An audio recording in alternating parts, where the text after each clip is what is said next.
Hey everyone, welcome to today's segment of Tea and Chocolate. And today I have a very special person and guest.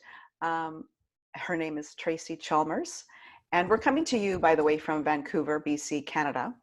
And Tracy is an end-of-life doula. And we're going to talk about what that actually means and how she has been called to the path of helping those at the time of their death. Okay. So this is going to be a very fruitful conversation today, and I hope you find some information, or rather, information, inspiration, and some insight for you. So thanks, Tracy, for joining me today. Oh, thank you, Lauren. It's an honor to be here, truly. Oh, thank you. So why don't you start off? I know that your website is called endwell.ca, and on your site, you talk about how this path, both personally and professionally, has prepared you for this journey. Yeah, I think you're referring to my personal, my life. I feel like everything that's happened has really led me here to this place where I really feel called to support people who are dying and their families.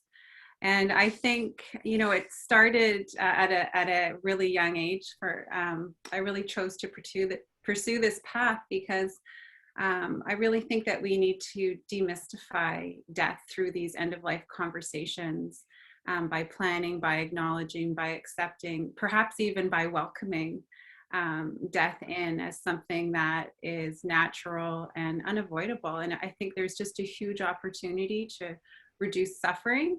And as I mentioned, it's my path. This path started early for me. I grew up like most with no exposure to death. And aside from the occasional beloved family pet, when grandparents or great aunts died, it was very much, my experience as a child was hushed voices and really left me as a child filling in those blanks of the narrative around death with my own great imagination, which kids have, and books and movies.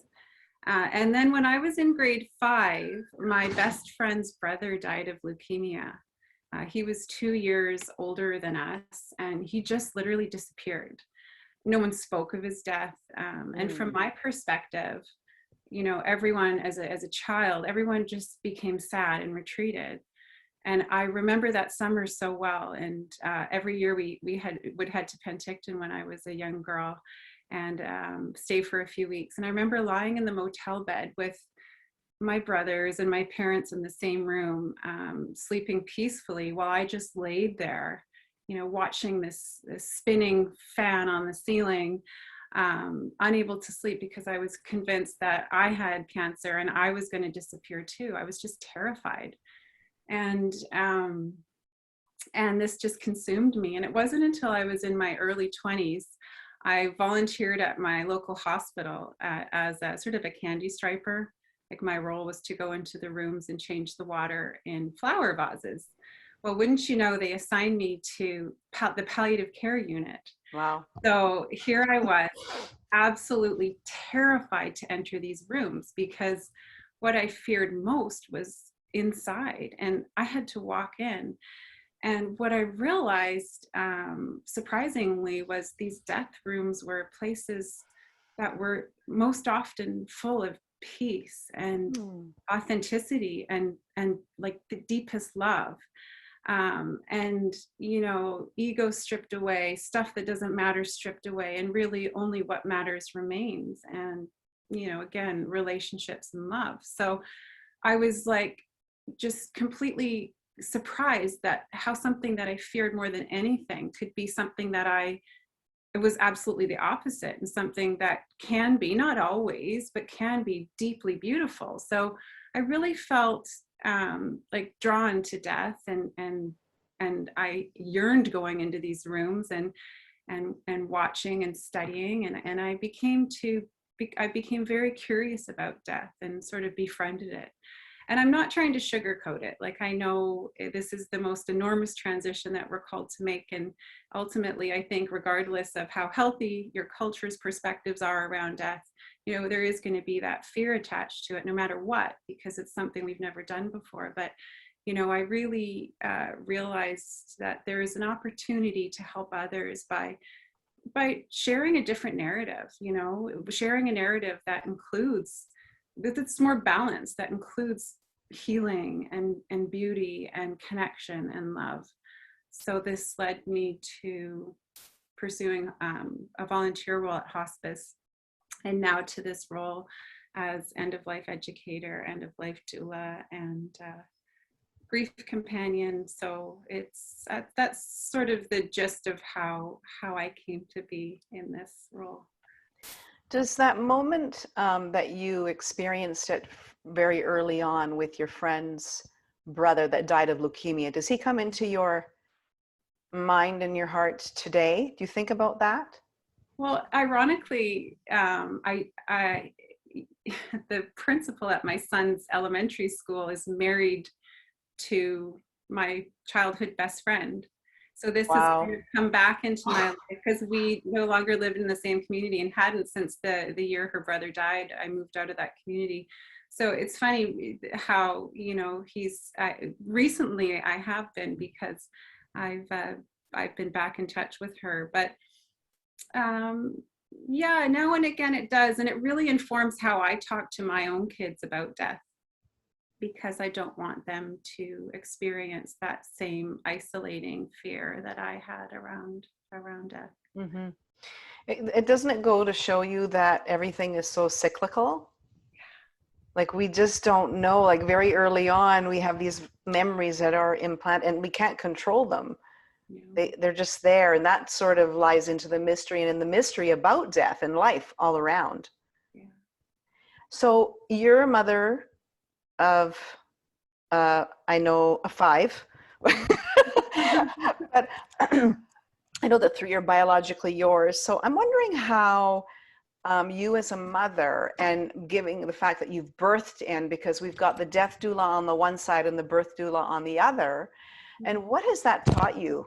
Anything there? Is there something in that? Actually birthing or raising or The birthing part, like yeah, someone bringing into, like you're bringing, life into the world, yeah. and you're helping someone leave the world. Yeah. Yeah. Well, it's so interesting because I had very similar thoughts around birthing and labor when I was pregnant with my first son. I had this enormous fear of giving birth. Again, these narratives that we're given about, how painful birthing is and how awful it is and how, you want to be drugged up and numbed out.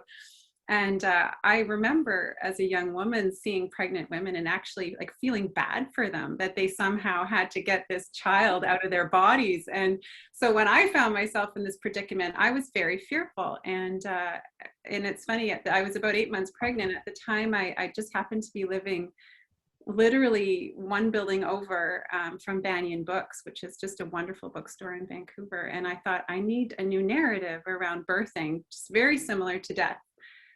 It's one of those great transitions that we have not the most balanced narrative around. And so I walked into Banyan, and this book literally jumped off the shelf at me. It's Ina May's Guide to Childbirth, that very much like my experience, thinking about end of life, it provided me with a new narrative, a new story to live into. So Ina May said, well, instead of thinking of these contractions as something it's horribly painful and awful, what if you reframe that? What if these contractions are your body's deepest wisdom bringing your baby to you? And just that simple reframing, seeing it not as pain that's warning me of something dangerous, but the wisdom of my body naturally guiding me to do something I was born to do, was all I needed to go into that birthing room and believe. Having that story to live into changed everything. And in fact, it's funny, I actually was really good at birthing and I didn't have any painkillers. That's not a judgment thing. I think some people absolutely can benefit from that. But it turned out again to be something I was so deeply afraid of, and something that I not only did successfully, but I was like, wow, I was actually really good at that, to the point where I was invited to a 40th birthday party a few weeks after the birth of my first son. And we were given these name tags that said, "Hi, my name is, and I am good at blank." And I literally wrote, "Hi, my name is Tracy, and I'm good at giving birth." So Awesome. I was very inspired at the time to become a birth doula because I was like, this doesn't have to be so hard. And I feel exactly the same way about death. Like, death doesn't have to be so hard. If we can see it as something that we're born to do, and for the opportunities that it can bring for meaning and healing and connection, we can just bypass so much suffering, Thank you for sharing that. That was really beautiful. Yeah. Welcome. So when you heard about the vocation of that you could potentially help people that are at the end of life as an educator and as a person that companions and serves, what was your first initial response, given your past history and a desire for this work? Yeah, I mean, I was just really excited. I just knew that this was the way that I wanted to go. And, being in the, being in the position now of being the facilitator of the end of life doula course here in BC, Mhm. I hear people say time and time again, they feel this calling to this work. And Mm. I very much felt it was like a calling. And a mentor of mine, Bodhi B, says it's more like a ministry, this work. It's deeply Mm. spiritual. Yes. And I find that people very much get this calling that they sense, that that draws them to this line of work. My assumption is that it's kind of one of the highest spiritual callings. I mean, I don't know if I could actually say that now that I'm thinking about this, because because maybe nuns can say that, priests could say that, or I don't know, a spiritual teacher of any kind. But I just think that in all of these practices, it seems like we're all prepared. We're getting prepared for that big moment while we're living our lives and we're experiencing all these little like deaths that come along. Yeah, absolutely. Can you talk about one of the many things that you do in your vocation, the advanced care planning piece, please? Mhm. If you could explain to everyone what that is and why we should do it. Right. Yeah. Or Advanced ought to do it, ought to consider rather than should. good. Right. Someone said that to me the other day. Yeah. We shouldn't should all over people, and I was like, Yeah. "Oh, that's good." It's really got me reflecting on that S word. Yeah. um, yeah. Advanced care planning is the process of considering what's most important to you. So your beliefs, your values, and then your wishes as far as future healthcare treatment. So it's this deep questioning of those things, and then it's the process of talking to the people closest to you about those things, so family and friends, to really express your end of life wishes, and then also recording those wishes. And these advanced care plans are plans that are it's recommended that every person over 18 has an advanced care plan, and they really are they really come into play if you can't speak for yourself. So for any reason you lose capacity, then those around you can make decisions for your care that that really honor your beliefs, wishes, and values. So it's so important. And I think people never feel ready. They always think they have time, and it's kind of like one of those things that even people that show interest in doing it, you have to keep nudging them and poking them to usually to get them to complete the process. But it's a huge gift for yourself, because you begin to really consider what's most important, what makes my life worth living, what values guide my decisions, and how do I want to be cared for. And these aren't easy things to consider. This is really big work. But it really it's very connecting, because it really gets to what's at the core of you and what you truly believe and know. So it's actually really life affirming. And when you go to talk to your closest, so your friends, family, and part of this as well is choosing a representative to be your voice if you can't speak for yourself. Having conversations about beliefs, values, and wishes with your representative too. Many people are a bit reluctant because, we don't talk about death. So now, how do you do this? When do you do it? What words do you use? Is this going to be morbid and depressing? And in my experience, they are very high vibe, uplifting conversations, because it's kind of a relief to just say the D word and to talk about these things. And it's all life affirming stuff. So it's very important to get these advanced care plans done, and it feels really good. And for some people, it's the first time they really start to consider death and then talk about it and put it on paper. So yeah, it's deeply important. Would you also say that if we are at the very least, starting to say the D word, we can talk about that. I'd like to get into that. But as far as the advanced care planning goes, that there's the opportunity to live well. Yeah. And that's the part that perhaps people aren't considering. Mm-hmm. Totally. Because, I always think of, if you have death on your shoulder as Yeah. your little advisor, it really informs people how to live in right relationship to what's truly important, right? Mm-hmm. You really think about what matters most. And it's almost always relationships, connection, love. And when you really, really not just say it, but internalize that, it really gives you an awareness as to how to prioritize your life, like what's truly important. Because really, and that's what's so, people, when they hear I'm an end of life doula, they're like, oh my God, that must be so depressing.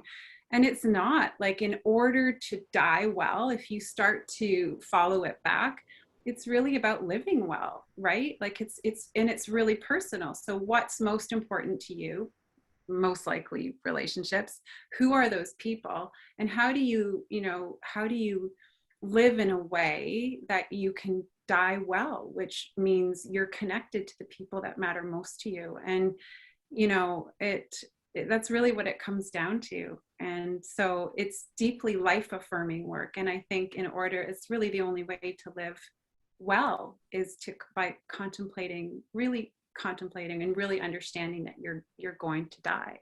Mm-hmm. I think otherwise many people just then they don't, it's a hard truth to realize that every person that you love, you're going to lose, right? That's a really uncomfortable truth.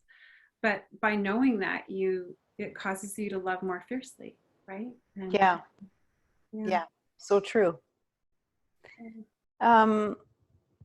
Today, there's lots of conversations going on, a lot of heated conversations, and there's a couple of things I wanted to bring up. The first thing is how we bring the conversation of death very early on into our lives, and how we can implement those conversations.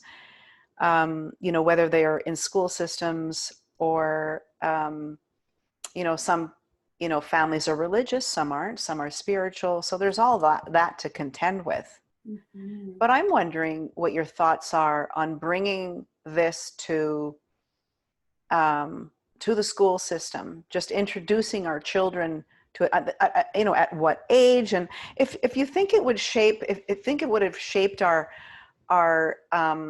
societies just a little differently. Oh, yeah, absolutely. I would so love to see death education in the schools. And, being the mother of 5 boys, I've never, ever seen any evidence, not even if there's been a death in the school of a child, sadly, maybe there'd be an honoring, but there's really no acknowledgement of death in the schools. And that's such a huge disconnect. It's not that long ago where we would care for our own dying and dead, and they would be in our living rooms, and children would just see this naturally. Death would be woven into life so naturally. And, we now are completely disconnected. People die behind closed doors, and usually in institutional settings. Bodies are whisked away to funeral homes. So, it very much, you know, speaks to my personal experience as a child, I think a huge part of our fear around death comes from the unknown, right? And like children have these insanely incredible imaginations, and when we don't give them the full story, when they don't understand, they fill in the blanks with their imaginations, and they fill in, you know, they often create these stories that are way worse than what is actually true. So I think we have an obligation to talk to our children about death and create to reduce the fear around it. And really, it's just take them out in nature. Look at a forest. Like there's life, Yeah. there's death, there's rebirth. I mean, we are designed to die, and Yeah. you know, and I think if people grow up really internalizing that this is natural, that in and of itself will just reduce the fear. You know, we don't, Mhm. yeah, it definitely, you know, you want it to be at the right level and, you know, Yeah. right way. But I think what a gift and what a culture shifter if we could start with the kids. And another big thing too is grief. Like, if kids could know that grief is something that is this like undertone that is going to be with you, not in a depressing way, but it's part of being human. And you know, we again, I think we live in this culture where we're expected to always be happy, and if we're not happy, then there's something wrong with us. And you know, what a challenging way to live. And again, if we could give kids more understanding of what it's like our humanness, right? It's like I think we would really reduce a lot of suffering as well. Let's get into that a little bit then. Just our inability to speak about death, and our inability to accept that we are human beings full of emotions, and then how do we, you know, deal with grief, because we obviously don't live in a culture that supports that. It's very apparent. And yeah, if I'm wondering if you could share that from your perspective, what we could even learn from those experiences. Yeah, well, you know, what's so interesting is that through this whole journey of being drawn to really immerse myself in end of life and learn as much as I can. And now I have the honor of facilitating these courses where I literally get to sit and talk about death with the most interesting people for, you know, 50 hours a month. So I've now been like circling back to, and as I mentioned already, so what makes a good death? And we've already talked about, you know, living in an informed way, but it's what I've seen too in my through this facilitation of this course I do. The one day that we really focus in on grief, we do this personal unpacking of grief. So I encourage people to create a timeline of their life and to write down their losses, and you know, and you know, we often think of grief as, you know, after someone dies, and I call that capital G grief. But we also have all these little deaths, all these little losses. So it could be loss of a marriage, loss of future dreams, loss of identity. It could be, you know, so all these little G griefs that add up and aren't acknowledged. And, you know, in my experience doing this chart with participants in the end of life doula course, you know, every time I do it, it's so moving because people say, well, you know, when I look at all the things that I've, you know, lost over my life, and I'm grieving or have grieved on one piece of paper, you know, people get really, I mean, so much happens. One thing that happens is many people say it's the first time they've ever been given the space for the witnessing of these losses. And the thing is when we grieve, really the only way, grief is chronic. We don't get over it, but what changes it and what makes it easier to carry is it being witnessed. So I like to say the medicine for grief is being seen and heard. And there's two ways we can do that. We can either do it with ourselves, so in this process of writing down our personal losses, but we can also share it with others, and really to do, you know, for grief to be moved in an effective way. ideally both needs to happen. So there needs to be, you know, they're recognizing it personally and then sharing it in community with somebody else. So, you know, really when I look at this exercise in unpacking grief and see how congested people are, how we live in this culture, not only like we won't talk about death, but we don't talk about grief or create space for people to be witnessed in their grief as much as we could. And so when people are given the opportunity to explore their own grief and unpack it and witness it and then talk about it, I mean, there's this instant healing. Like I've had time and time again, a big one that comes up is the huge source of disenfranchised grief of women losing babies, or women that are unable to have babies, and how these losses aren't given space in our culture. And so these are big, heavy things that these women have been carrying for decades. And how I see in this one exercise, people, you can see this lightening. So, you know, when I go back to, okay, how do we die well? Will we live well? How do we live well? Will we live in right relationship to what's truly important? And I think, you know, in order to do that, we have to have a deep connection to ourselves.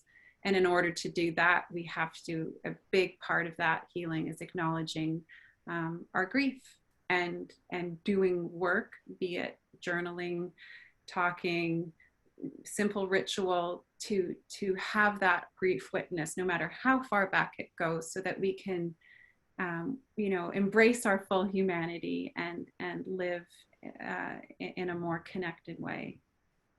So grief is huge. Yeah. Thank you. You're welcome. So as you know, Tracy, I actually took the end of life care program, and Tracy was my instructor. And I just wanted to say, to segue into that, there was an article that you sent around where it was a COVID thing. And it was the words of the priests, actually, that I was really moved by. And that New York Times article, where they came in to anoint those who had passed on. It was just a really moving article. And you could feel like energetically, like what that must have like been like for them, you know. I'm wondering how COVID has changed our perspective, if at all, on the dying.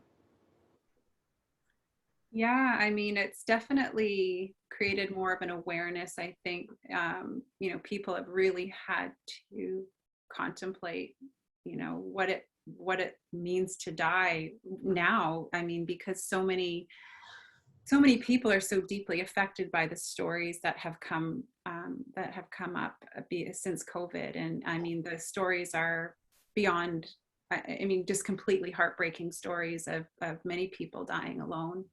And on respirators, which is, you know, really difficult to imagine. And, you know, then you've got the family members that are, you know, forever traumatized because they couldn't be there with their people and they were completely helpless. So COVID's really, I think, brought this to light, that it really matters how we die and how our dying are cared for.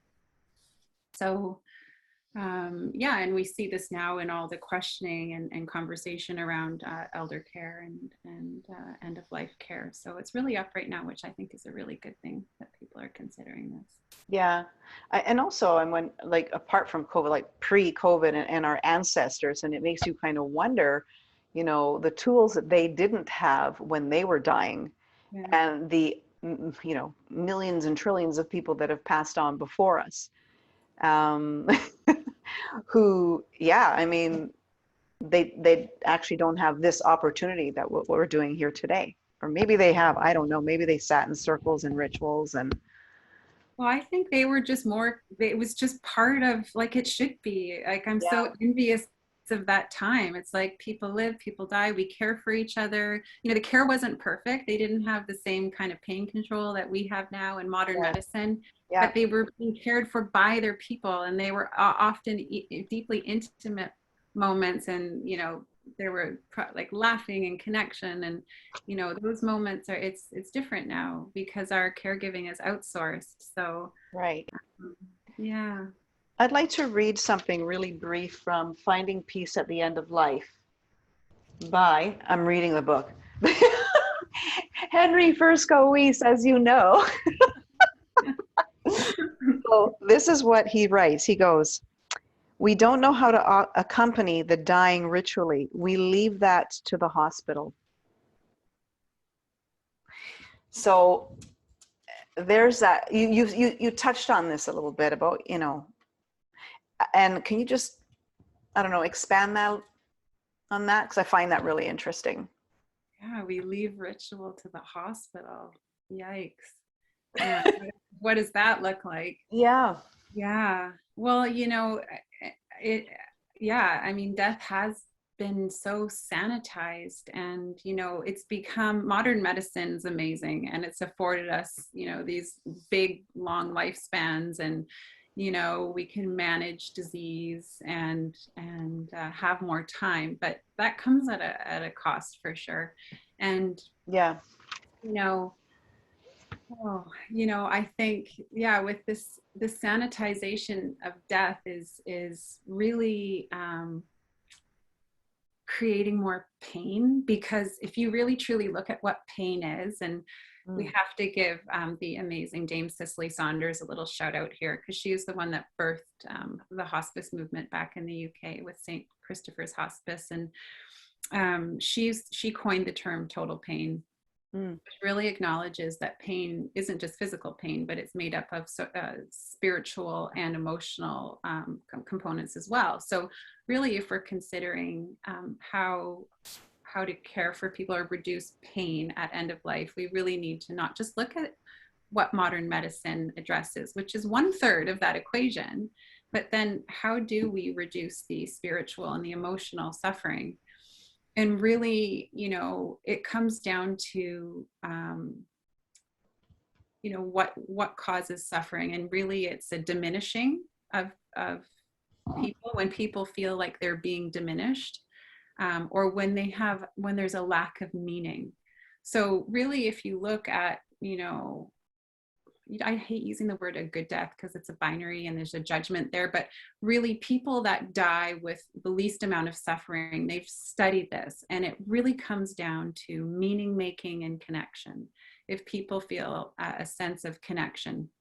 So I think that that's often what is lacking in the hospital setting. So if the quote that you just shared saying that we leave ritual to hospitals, that scares me, because ritual is all about meaning making, and making what's not visible visible, and actions with intention. And I think of like, what is a hospital's action? It's about prolonging life, really. It's about death being something we solve for. It's about not honoring that death is natural, but something that we have to fight against for the most part. I mean, palliative medicine is shifting a lot, but yeah, so I would say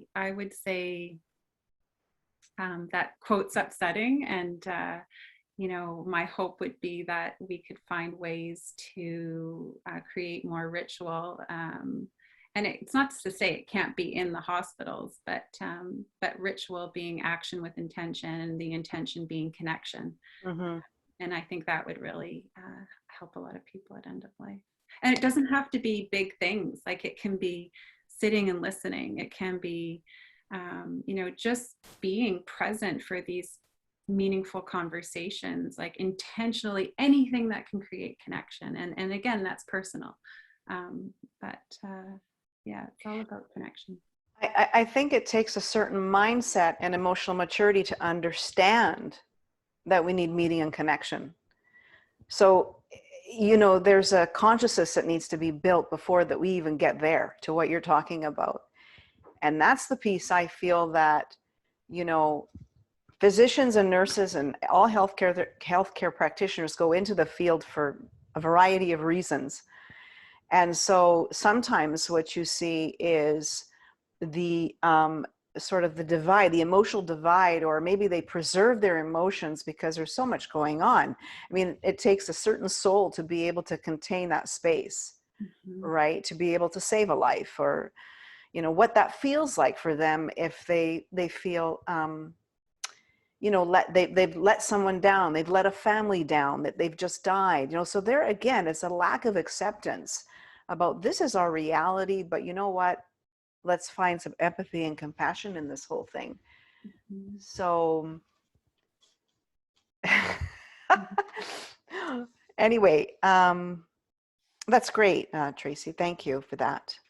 Yeah. Um, what I was going to say, like, let's circle back to something I was saying earlier about where we are in our identities are so important to us today. Mhm. And I'm wondering, and you and I have spoken about storytelling Yeah. and how we, you know, our stories continue until the very last breath. And I got to thinking about how we live our lives, how we want to identify as, like, who we want to be, how do we want to be addressed, respected, and so on and so forth. And those things are huge today. And I'm thinking to myself, gosh, that's really not going to matter in the end. We're all going to ashes. So why are we so attached Mhm. to, like, I want to be addressed? You know what I'm getting at, without getting into the politics. It really got me thinking. I'm thinking, gosh, we're kind of moving away from this whole idea, because I see spiritual practice as removing the labels, Yeah. right? To relinquish our ideas, because that, to me, in my mind, I'm thinking, okay, early on, no, I'm not going to be ba, ba, ba, ba, ba, ba, ba.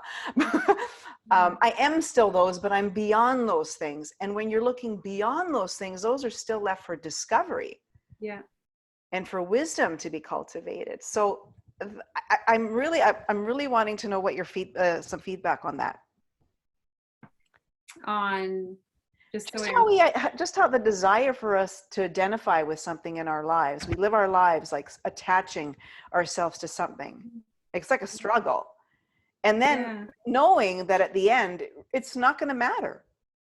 Right. And that's the whole takes you back to, well, how do you live well? And it's the working on, I True. think, that True. awareness, and shedding those identities, as you call it. There's a beautiful idea of dying before you die, Oh, um, wow. which is, I've read about a few different times, and once led a grief group I was facilitating through meditation, which is the descent of Inanna. You can probably Google it and look it up.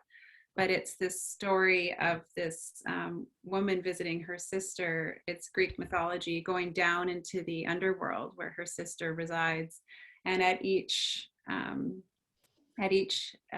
level, there is a door in which you really have to contemplate letting go of. And it starts with your name, and then it starts with maybe your morning route, or then it goes down to like your morning routine and your job title, until you really, in this meditation, strip away all those labels that you're talking about, until you find yourself at the bottom, which is the underworld, facing this well.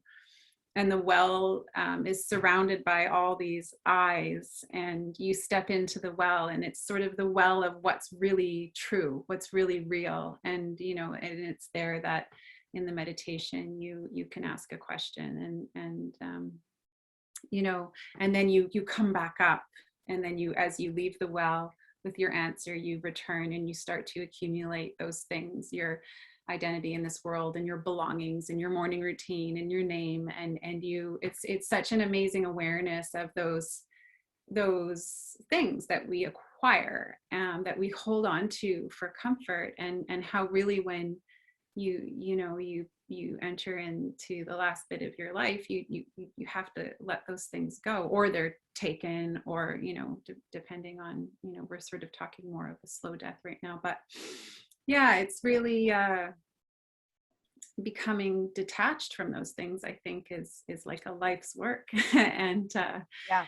And you're right. And I do think it can be really deep and really profound, but it's also really simple in some ways, because I think, when I look at the role of an end of life doula, You know, people with all different backgrounds are drawn to this work. And I've had doctors and nurses and social workers and forensic psychiatrists in this Wow. course, and really brainy people. And I've had people that have had, you know, years and years of medical experience. And in almost every class, there's a hairdresser, and there's, you know, carrieds and people that have been out of the workforce for 30 years. And, you know, my hope is that people really understand that, like, we really know how to show up for each other, and really the skills to help people, I guess, you know, especially at end of life, is just by, it's so simple. It's by being there. It's by showing up. It's by putting yourself,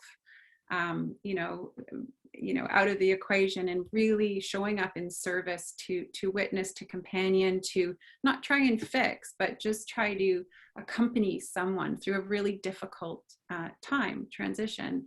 And, you know, I think that, you know, this can all get really profound, but in some ways it's so incredibly simple. You know, to create meaning can be to put together a photo album, or to, really just to sit and listen to what's really up for someone in the moment. So, you know, it's deeply profound, but it's also, and I think when people can show up for each other in that really connected way, which really means that, you know, you're centered and you're available to who you're companioning, that's love. And Yes. people feel that. And so, as profound as it is, it's also really simple when people, I think, understand the importance of it, and trust that it's enough. I think we're such a doing culture, and people feel like they always have to be fixing and doing and know more and read another book or take another course, when in fact, when it comes to end of life, people just need people to show up, and it's going to be uncomfortable, but to breathe through that, and to just be present to what is, and act as a witness in that way. And I sort of went on a bit of a trajectory there, but I felt the need to, because I don't want people to feel like they have to be experts in, you know, all of these great mysteries of life in order to understand how to support, or how to live well or die well. It's just about being connected to what's true. Yeah. No, you didn't go off on a tangent, because it's a nice way to end. I am going to ask you one more question before we go. So I really appreciate you delving into that, because, you know, that's valuable insight, information. What I said earlier. The definition of doula, as you know, and as you taught me, is servant. Mm-hmm. And what's your biggest takeaway from this path? What's it taught you? It's taught me how to live. Like, it's really taught me, it's made me really contemplate what's most important to me, which is a deep connection to myself. So being in that well as much as I can. My business is end well, and I've really now really taken to that metaphor of that well, getting connected to the most truest, deepest, authentic part of myself. And from that place, it's having a deep connection with my family, my friends. It's knowing that everything that I love, I'm going to eventually lose. And it's knowing that I want to love fiercely. And it's all about meaning and connection and love. And it's really taught me that love is the only reality.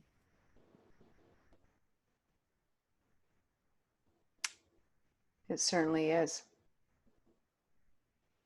We're all on loan to one another, I guess.